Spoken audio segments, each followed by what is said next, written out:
Saudara, TNI Polri yang tergabung dalam tim BNN Aceh memusnahkan 18.000 batang pohon ganja di Lamtebah, Selimum, Aceh Besar. Sulitnya menemukan pelaku penanam ganja lantaran sering ada informasi yang bocor saat hendak pemusnahan ladang haram tersebut. Badan Narkotika Nasional Provinsi Aceh memusnahkan 18.000 batang ganja siap panen di area seluas 3,5 hektar.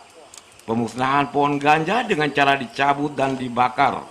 Kepala BNN Aceh, Brigjen Pol Heru Pranoto mengakui bahwa kawasan Lamtebah paling sering didatangi dalam hal pemusnahan ladang ganja. Lokasi ini berada di kaki pegunungan, akses jauh dan pedalaman, sehingga strategis bagi pelaku untuk menanam ganja. Kendati demikian, seringkali pemusnahan ganja di sini tidak ditemukannya pelaku, baik BNN maupun kepolisian yang datang, biasanya hanya menemukan sejumlah barang milik penanam ganja yang ditinggalkan.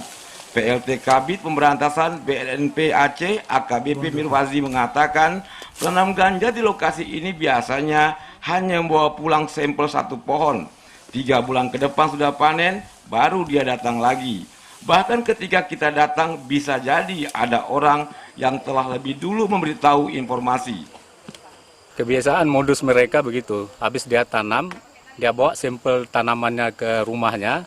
Pada saat panennya sudah dia ketahui berumur 3 bulan, dia langsung naik ke kebun. Jadi mereka tidak ada nginap di kebun.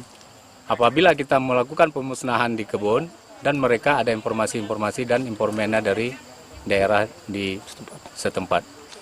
Warga dihimbau untuk tidak takut memberitahu informasi ladang ganja kepada pihak kepolisian maupun BNN. Anjur warga sekitar sangat dibutuhkan karena lokasi penanaman ganja terpencil dan jauh dari perkampungan. Tim redaksi TVRI Aceh melaporkan.